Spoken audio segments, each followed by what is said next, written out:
teman-teman, apa kabar? Semoga teman-teman semuanya sehat selalu, amin. Nah, kembali lagi bersama saya, Mama Cimin. Saya Maria Elisa Widirastri. Saya seorang ibu rumah tangga beranak satu yang hobinya bersih-bersih rumah ya teman-teman ya. Oke teman-teman, kali ini ikuti aku yuk bersih-bersih rumah. Kita sama-sama yuk semangat bersih-bersih rumah ya teman-teman ya. Ini teman-teman, kalau kalian lihat tadi itu ada video aku yang awal tadi ya, penampakan kamar aku teman-teman yang super berantakan. Padahal cuma aku sama anak aku aja ya teman-teman ya. Haram maklum ya teman-teman ya. Nah, di sini teman-teman, mumpung anak aku tidur, aku mau beresin rumah tanpa ribet, tanpa drama ya teman-teman ya. Kita cus langsung bersih-bersih teman-teman. Nah, ini dia bagi teman-teman bunda-bunda di luar sana yang punya anak yang kecil sama kayak aku. Yuk ikutin kita sama-sama yuk teman-teman, kita sama-sama bersih-bersih rumah yuk. Mumpung anak kita tidur, saatnya kita beres-beres ya teman-teman ya. Nah, kali ini teman-teman, aku mau merapikan kamar aku. Sebelum aku sapu, aku mau simpan-simpan barang-barang yang ada ya. Nah, ini dia teman-teman, anak aku bangun teman-teman, jadi ya begitulah ya teman-teman ya, sambil-sambil ya. Nah, sambil kita cerita-cerita teman-teman, ini aku aku lagi mau membagikan sedikit tips sederhana ya, membersihkan rumah kita ya, tanpa ribet, tanpa drama ya teman-teman ya. Ya, memang memelihara kebersihan rumah memiliki kerumitan ya teman-teman ya, atau memiliki tantangan tersendiri bagi kita. Nah, beberapa tips yang praktis dan efektif dapat membantu menciptakan lingkungan rumah yang rapi, terorganisir tanpa harus terjebak rasa malas ya teman-teman ya. Soalnya teman-teman, aku juga kadang tuh mager ya teman-teman ya. Cuman ya gimana ya, kita itu tuh bilang aja malas kadang, padahal tetap aja kita kerjain kan teman-teman ya. Walaupun malas minta ampun, tetap aja nggak bisa kalau lihat barang berantakan teman-teman. Nah, ini dia teman-teman, aku ada cara lipat selimut teman-teman ya, biar agak kuat. Misalnya kalau kita nggak punya bantal, maksudnya ini bisa dijadikan bantalan juga ya. Jadi mau dipegang bagaimanapun dia, maksudnya biar nggak mudah copot ya teman-teman ya. Ya, itu sedikit cara ya teman-teman. Nah teman-teman, rumah seringkali menunjukkan mood kita ya, mood penghuninya, seperti sedang pusing, stres. Keadaan rumah bisa jadi sangat berantakan. Nah, dalam situasi tersebut teman-teman, ini nih bisa membuat keinginan kita untuk bersih-bersih rumah juga berkurang teman-teman, karena tidak memiliki motivasi atau energi untuk melakukan pekerjaan tersebut. Nah, sementara teman-teman, kondisi rumah yang berantakan bisa memicu stres teman-teman, bisa memicu efek stres yang sangat buruk. Nah, di sini teman-teman, aku ada baca sedikit jurnal ya, sebuah jurnal penelitian menyebutkan bahwa kesehatan mental bisa lebih baik dengan membersihkan rumah ya teman-teman ya. Teman-teman, ini aku lagi anak aku bangun teman-teman, jadi aku harus ajak dia keluar sebentar, karena memang selain aku mau sapu dalam supaya dia nggak kena debunya, nah aku juga lagi tepas haram maklum teman-teman, aku pakai kain karena aku belum punya sapu lidi, belum beli teman-teman. Sebenarnya ada, aku beli, hanya aku pakai buat sapu halaman depan. Aku tuh sebenarnya itu mau khusus kamar, aku lupa, padahal sapu depan tuh udah punya. Jadi udahlah ya, nggak apa-apa, kita tinggalin aja yang itu, nanti lain kali beli lagi lah.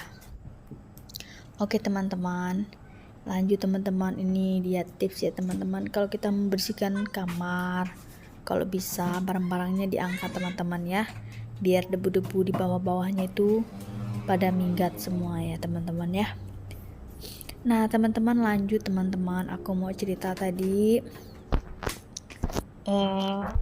tips gimana sih supaya kita itu semangat membersihkan rumah, nggak lagi malas-malasan gitu ya.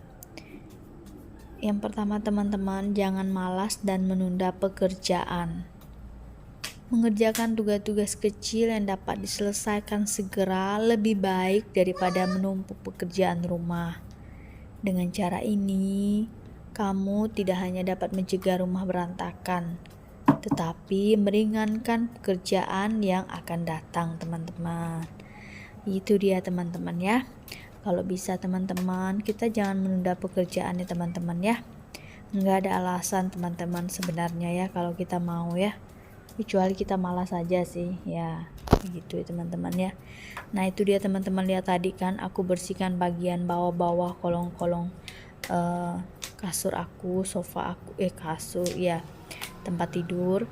Kalau bisa begitu ya teman-teman ya. Mungkin bagi teman-teman yang punya vakum ya, bisa tuh disedot-sedot ya teman-teman ya. Aku ini kebetulan gak punya teman-teman, jadi aku belum punya vakum ya, jadi aku pakai sapu begitu teman-teman. Nah itu dia teman-teman,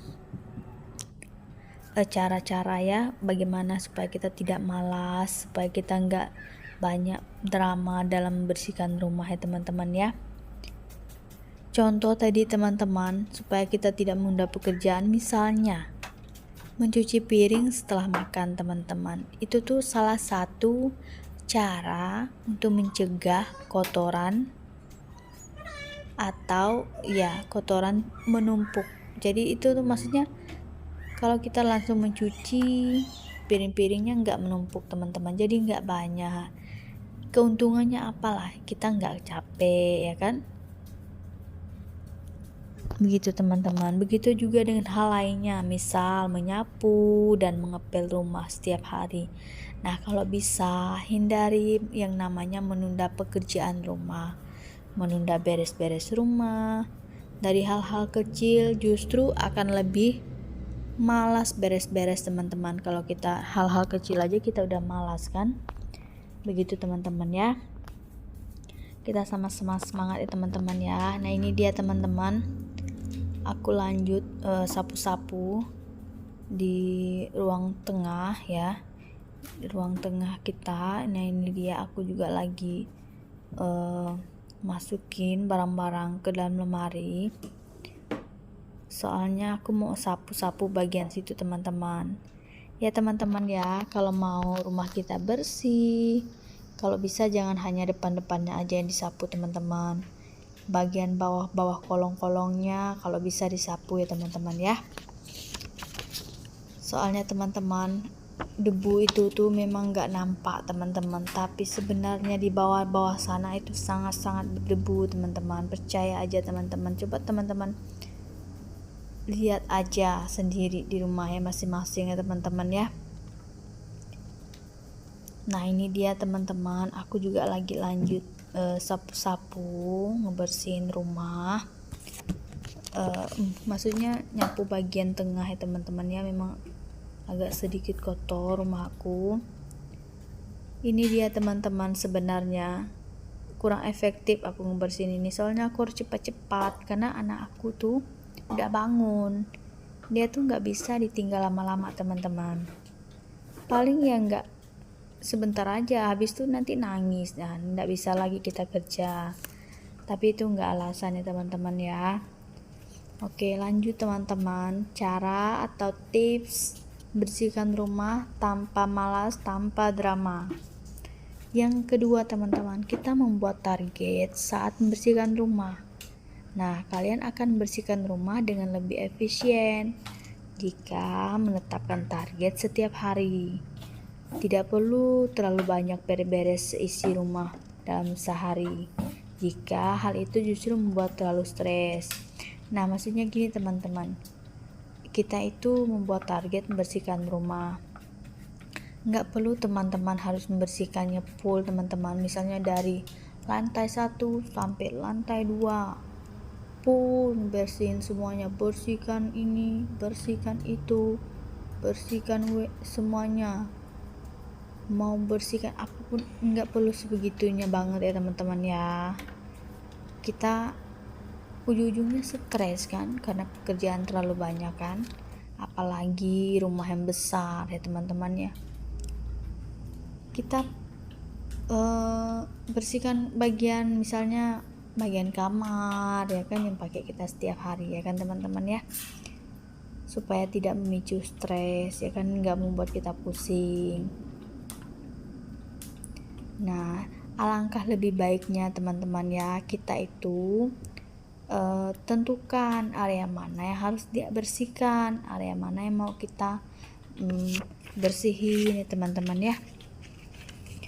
Nah, kalau kayak aku ini, aku ngebersihin bagian lantai atas teman-teman. Kalau untuk lantai bawah aku belum sempat teman-teman, karena ini aja aku lagi cepat-cepat, aku lagi ngepel rumah ini teman-teman. Soalnya kalau nggak cepet-cepet, udahlah aku nggak bisa lagi bersih-bersih, soalnya anakku udah bangun dan posisinya untuk bersih-bersihnya itu paling sebentar aja. Oke, lanjut teman-teman. Tips selanjutnya, tidak harus sempurna teman-teman. Yang ketiga, tidak harus sempurna ya teman-teman ya. Semisalnya rumah aku kok kurang bersih ya, dari tadi padahal aku udah bersih-bersih kok kurang itu, ini itu, pasti banyak lagi keluhan lainnya ya teman-teman ya. Namanya juga bersih-bersih teman-teman, yang nggak ada yang sempurna ya teman-teman ya, jadi nggak masalah ya. Yang selanjutnya teman-teman, simpan alat pembersih dengan baik, misalnya sapu dan lain-lain. Coba teman-teman simpan tempatnya jadi tempat yang satu ya, supaya mudah dicari ya teman-teman ya. Nah, ini dia teman-teman, rumah aku udah bersih, udah kinclong ya teman-teman ya, lumayan lah ya teman-teman ya, puji Tuhan ya teman-teman. Sekian video aku, semoga bermanfaat, amin. Terima kasih, bye bye, see you.